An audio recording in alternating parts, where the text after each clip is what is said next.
Hello दोस्तों, कैसे हैं आप सब लोग। उम्मीद करता हूं आप सब बहुत अच्छे होंगे। तो चलिए शुरू करते हैं आज के करंट अफेयर के बारे में कि आज के लिए हमारे क्या इंपॉर्टेंट होने वाला है। किसके लिए आप हम देखेंगे, उत्तराखंड के लिए भी और यूपीएससी के लिए भी। जो आज के हमारे करंट अफेयर होंगे वो इन दोनों को ध्यान में रखे होंगे। हालांकि ये सेंटर को लेकर ध्यान में रखकर ये वीडियो बनाई जा रही है। ठीक है, तो पहला सवाल आपका देखते हैं इसमें क्या दिया गया है। मध्य प्रदेश क्षेत्रीय एआई इम्पैक्ट कॉन्फ्रेंस 2026 का आयोजन कहाँ हुआ है। तो इसका आंसर होगा आपका सी, भोपाल में हुआ है। ठीक है जी।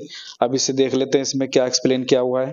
इसमें दिया होगा मध्य प्रदेश क्षेत्रीय एआई इम्पैक्ट कॉन्फ्रेंस 2026 का समापन भोपाल में हुआ, जिसका आयोजन इंडिया एआई मिशन, मेटी और राज्य सरकार ने किया। याद रखने वाले पॉइंट है आपका, मध्य प्रदेश में एआई कॉन्फ्रेंस हुआ भोपाल में, जिसका समापन हुआ। ठीक है जी।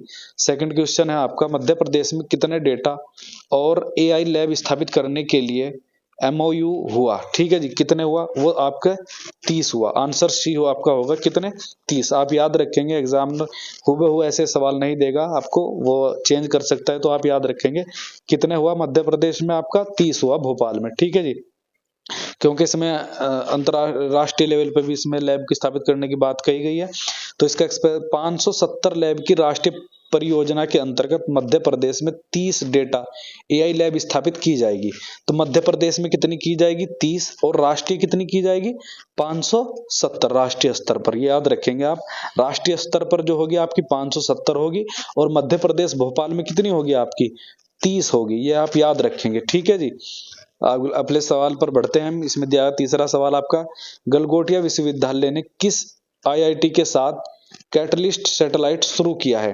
तो आंसर होगा आपका सी, आईआईटी मंडी के अनुसार। ठीक है जी। इसके साथ इन्होंने क्या है आपके, वो शुरुआत की है, कैटलाइट सैटेलाइट सेंटर का उद्घाटन किया है। ठीक है जी।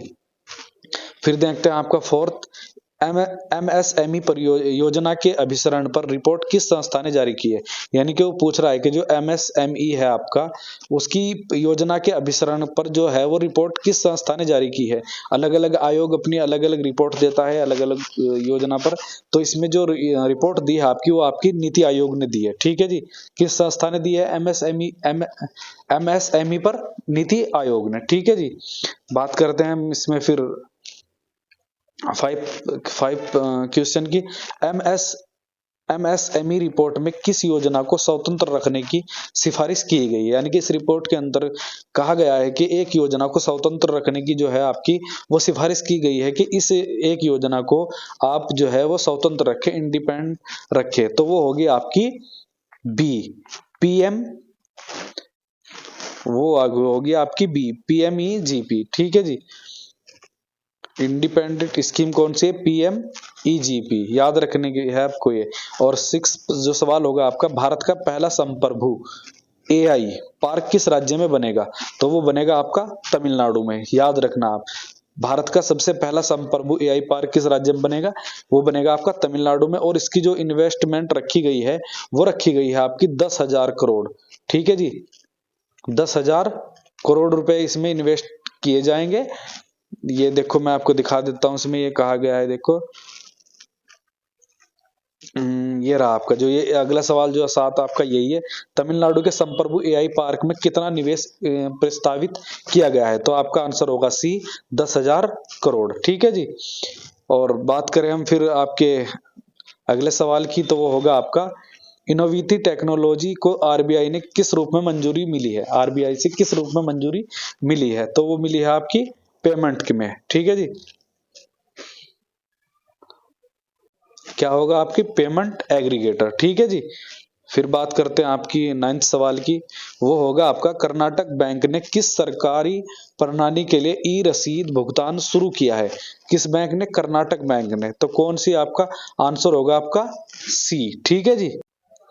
आपका लास्ट सवाल इसमें होगा, ये है आपका 10, मेजर स्वाति शांता कुमार को यूएन महासचिव पुरस्कार किस क्षेत्र के लिए मिला है।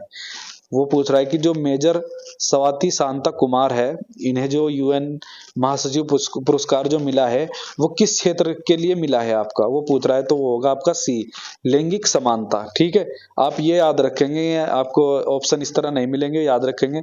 जो आपका मेजर स्वाति शांता कुमार को जो यूएन महासचिव पुरस्कार जो मिला है वो लैंगिक समानता के लिए मिला है, आप इतना याद रखेंगे। ठीक है जी, आज के लिए इतना ही। Thank you for watching this video. Please like share and subscribe my YouTube channel. Thank you.